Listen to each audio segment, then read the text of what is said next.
Assalamualaikum warahmatullahi wabarakatuh. Perkenalkan, nama saya Heru Prasetya, NIM 0496327755. Saya asal dari Jakarta, PPJJ Jakarta, Prodi Sistem Informasi. Di video kali ini saya akan menjelaskan salah satu peristiwa penting sesuai perkembangan Pancasila dalam konteks sejarah dari masa ke masa. Awal kemerdekaan, RIS, demokrasi terpimpin, Orde Baru, dan reformasi. Salah satu peristiwa penting dalam perkembangan Pancasila adalah Pancasila sebagai asas tunggal. Pada masa Orde Baru 1966 sampai 1998, Pancasila sebagai asas tunggal atau era Orde Baru. Peristiwa penting ini terjadi di bawah pemerintahan Presiden Soeharto dan merupakan penekanan ideologis yang paling dominan sepanjang masa Orde Baru. Dari konteks historisnya, setelah kekacauan politik di akhir masa periode terpimpin dan peristiwa G30 SPKI, Orde Baru bertekad untuk menciptakan stabilitas politik dan meluruskan kembali pelaksanaan Pancasila dan Undang-Undang Dasar 1945 secara murni dan konsekuen.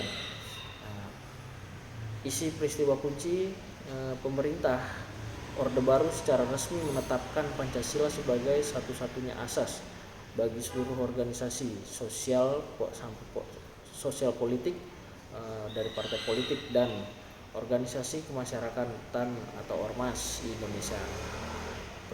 Penerbitan undang-undang, puncak dari kebijakan ini adalah pengesahan Undang-Undang Nomor 3 Tahun 1985 tentang partai politik dan golongan karya, dan Undang-Undang Nomor 8 Tahun 1985 tentang organisasi kemasyarakatan yang mewajibkan semua organisasi mencantumkan Pancasila sebagai asas tunggal dalam anggaran dasar mereka.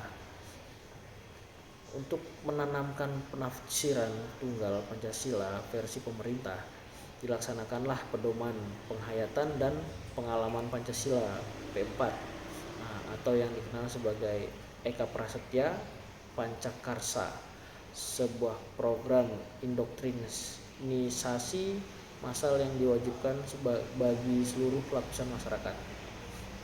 Dampak dan signifikasi stabilitas politik, kebijakan ini berhasil menertibkan kehidupan politik dan menyatukan berbagai kekuatan politik di bawah payung ideologi yang berujung pada stabilitas politik yang panjang.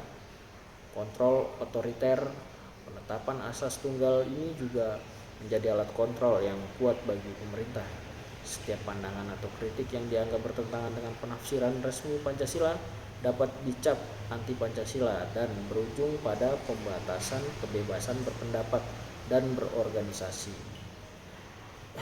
Depolitisasi, organisasi-organisasi dipaksa untuk mengesampingkan ideologi spesifik mereka, misalnya Islam, nasionalisme sekuler atau sosialisme, dan hanya berlandaskan Pancasila yang seringkali digunakan untuk membatasi ruang gerak oposisi.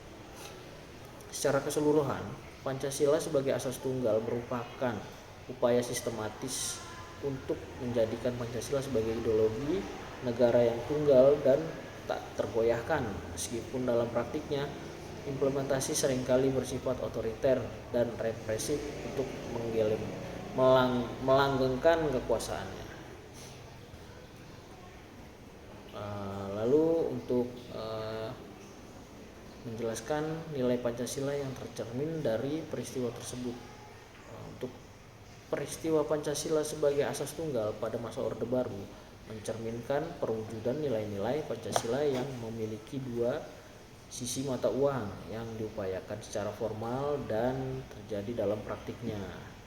Nilai Pancasila yang tercermin dari asas tunggal Orde Baru berikut adalah nilai-nilai Pancasila yang secara formal coba diwujudkan dan sekaligus yang mengalami penyimpangan dalam praktik kebijakan asas tunggal. Nomor 1, sila ketiga Persatuan Indonesia, yang nilai yang ditekankan. Penerapan formal kebijakan asas tunggal bertujuan untuk menghapus polarisasi ideologi yang terjadi di masa lalu seperti konflik antar nasionalis, agama, komunis, dengan mewajibkan semua partai dan ormas berasas Pancasila. Pemerintah berusaha menciptakan kesatuan dan stabilitas politik yang utuh. Kritik dalam praktik. Upaya persatuan ini dilakukan secara monolitik dan koersif, pemaksaan. Keberagaman ideologi dan pandangan politik yang merupakan kekayaan bangsa dihilangkan, yang justru bertentangan dengan semangat Bhinneka Tunggal Ika yang seharusnya menjadi fondasi persatuan. 2. Sila kelima, keadilan sosial bagi seluruh rakyat Indonesia yang nilai yang diarahkan. Penerapan formal, pemerintah Orde Baru menekankan Pancasila sebagai ideologi pembangunan melalui program seperti Repelita, rencana pembangunan 5 tahun yang bertujuan untuk mencapai kesejahteraan dan meratakan hasil pembangunan bagi seluruh rakyat. Kritik dalam praktik. Dalam pelaksanaannya, nilai keadilan sosial tercoreng oleh maraknya praktik korupsi, kolusi dan nepotisme atau KKN. Hal ini menyebabkan kesenjangan sosial yang tajam, di mana kekayaan hanya terpusat pada elit politik dan kerabat penguasa, melanggar peristiwa keadilan dan pemerataan. Untuk nomor 3, sila keempat, kerakyatan yang dipimpin oleh hikmat kebijaksanaan dalam permusyawaratan perwakilan.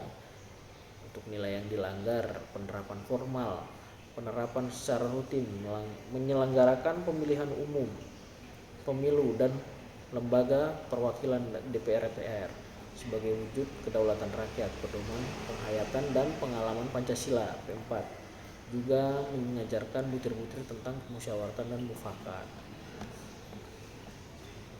Untuk refleksi pribadi dan pelajaran yang dapat diambil, peristiwa asas tunggal mengajarkan kita bahwa ideologi sebagus apapun dapat disalahgunakan jika kekuasaan tidak diawasi. Pelajaran utama berfokus pada pentingnya keseimbangan antara stabilitas dan demokrasi.